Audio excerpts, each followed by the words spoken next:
ተረት ተረት ተንኮለኛዋ ቀበሮ። በአንድ ወቅት አራዊት ሁሉ ተሰብስበው አደን ተሰማሩ። ብዙ ግመሎችን በመያዝና በመግደል ተከፋፍለው ትንሽ ቀማምሰው የተረፈውን ስጋ ሲነጋ እንበላዋለን ብለው ለመተኛት ተዘጋጁ። በዚህን ጊዜ ቀበሮ ብድግ ብላ አንድ ጊዜ አድምጡኝ ወንድሞቼ፣ ምን እንደሚያበሳጫችሁና ምን እንደሚያስከፋችሁ ንገሩኝ፣ ወደፊት በስተት እንዳላበሳጫችሁ ይረዳኛል አለቻቸው። እነርሱም በቀበሮ ሐሳብ ተስማምተው እርስ በርሳቸው ጥንካሬና ድክመት ማወቅ እንዳለባቸው ተገንዝበው ስምምነት ላይ ደረሱ። በመጀመሪያ ንጉሥ አንበሳ እንዲህ አለ።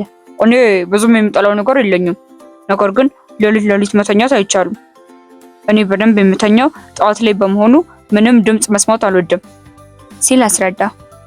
ጅብን በተራው ተነሳና እኔ ደግሞ ሆዴ ላይ ሲመቱኝ አልወድም አለ።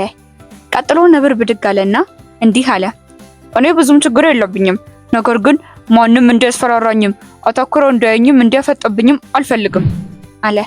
ከዚያም እባብ ብድግ ብሎ እኔ ስተኛ እስካረገጣችሁኝ ድረስ ሌላ ምንም ነገር አያበሳጨኝም አለ። ከርከሩን ቀጠረና ግር እያልኩ ስሄድ ወይም ስደነግጥ ጆሮዬ ውስጥ ከጮሁብኝ እጅግ በጣም ያበሳጨኛል አለ። አንቺስ ሲሏት እኔ እንደተላላኪ ልጅ ወዲህ ሂጂ ወዲያ ነይ እያሉ ሲያዙኝ አልወድም አለች። በዚህ ሁኔታ ሲወያዩ ከቆዩ በኋላ ከቀሪው ምግብ ቀማመሱና ተኙ። ትንሽ እንደቆዩ ቀበሮ ወደ ነብሩ ጠጋ ብላ ተመልከት፣ ጅቡ ተኝቷል፣ ሆዱን እንርገጠው አለችው። ነብሩ አይሆንም፣ አንድ እንስሳ አንድ ነገር ሲያደርጉበት አልወድም ካለ ያለውን ነገር ማክበር አለብን አላት። ሆኖም ቀበሯ እሱ እኮ ፈሪ ነው፣ ወቅዋቃ ነው፣ ተፈራዋለህ እንዴ ብላ ሞገተችው። ነብሩም እባክሽ ተዩ አላት። ነገር ግን ቀበሯ ዘላ የጅቡን ሆድ በአንዴ በኃይል ረገጠችው።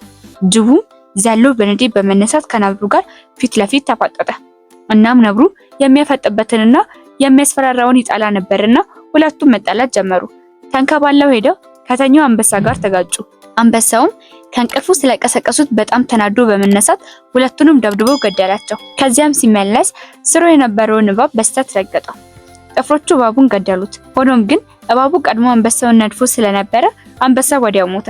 ከርከሮ ይህንን ሁሉ ብጥብጥ ሲመለከት ግር እያለ መሮጥ ጀመረ። ተንኮለኛዋ ቀበሮ የከርከሮ ጆሮ አጠገብ ቀረብ ብላ በኃይል ጮኸችበት።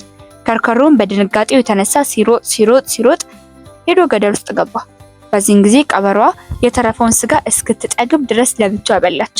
ከዚያም ወደ አንበሳ አስክሬን ሂዳ ቆዳውን ሳር በመሰግሰግ ያልሞተ አንበሳ አስመሰለችው። ከዚያም በአካባቢው ወዲያ ስታማትር አንድ ሌላ ቀበሮ አገኘች። አንተ ምስኪን ቀበሮ፣ እኛ ከጥጋባችን የተነሳ በስጋ ኳስ እንጫወታለን፣ አንተ ግን እዚህ ተርበህ አመድ ላይ ትንከባለላለህ። በላናና ና ብላ። ነገር ግን አጎቴ አንበሳው ስለተኛ ምንም አይነት ድምፅ እንዳታሰማ፣ ከነቃ ይገድልሃል አለችው። እናም ያ የተራበው ቀበሮ ሲመጣ ጥጋበኛዋ ቀበሮ ብዙ አጥንቶች ያሉበትንና ብዙ ስጋ የሌለውን አከርካሪ አጥንት ሰጠችው። ቀበሮን በጣም በመጠንቀቅ ድምፅ ሳያሰማ እየበላ ስለነበረ ተንኮለኛዋ ቀበሮ ምን እያደረገች እንደሆነ አላስተዋለም ነበር። ተንኮለኛዋ ቀበሮ የተራበውን ቀበሮ ጅራት ከሞቶ አንበሳ ጋር እየሰፋችው ነበር። ከዚያም ተጠንቀቅ፣ አጎቴ ተነስቷል አለችው። ቀበሮን በድንጋጤ ብድግ ብሎ መሮጥ ጀመረ። ነገር ግን የአንበሳው በድን አካል ጅራቱ ላይ ተሰፍቶበት ስለነበረ አንበሳው የተከተለው መስሎት በድንጋጤ እየሮጠ ሄደና ተንከባለው ገደል ውስጥ ገባ። ተረት ይመልሱ አፌን በዳባ ብሱ።